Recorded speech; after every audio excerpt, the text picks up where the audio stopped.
Hello, Liberal friends. I'm Dolly Begum, your Liberal candidate for Scarborough Southwest.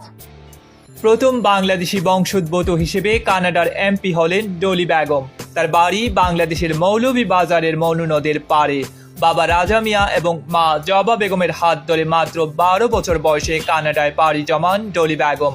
Toronto বিশ্ববিদ্যালয় থেকে রাষ্ট্রবিজ্ঞানে স্নাতক শেষ করে তিনি লন্ডনের বিশ্বখ্যাত ইউনিভার্সিটি কলেজ লন্ডন UCL থেকে উন্নয়ন, প্রশাসন ও পরিকল্পনায় স্নাতকোত্তর ডিগ্রি অর্জন করেন।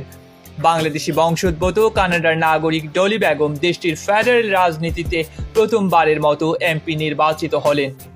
সোমবার 13 এপ্রিল টরন্টোর স্কারবোরো সাউথ ওয়েস্ট আসন থেকে লিবারেল পার্টির প্রার্থী হিসেবে উপনির্বাচনে জয়লাভ করে তিনি এই ইতিহাস গড়েন।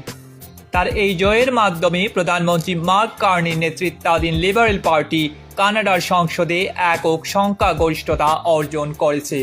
এর আগে ডলি বেগম 2018 সালের প্রাদেশিক নির্বাচনে প্রথম এবং 2022 সালে দ্বিতীয়বার নির্বাচিত হয়েছিলেন। কানাডার 3 স্তরের সরকার পদ্ধতির কোনো আইন পরিষদে ডলি বেগমই প্রথম বাংলাদেশি বংশোদ্ভূত কানাডিয়ান। রাজনীতিতে আসার আগে ডলি প্রদেশব্যাপী কিপ হাইড্রো পাবলিক প্রচারণার প্রধান সমন্বয়ক ছিলেন, যা সফলভাবে টরন্টো হাইড্রো এবং ওয়াসাগা ডিস্ট্রিবিউশনের বেসরকারীকরণ বন্ধ করে দেয়।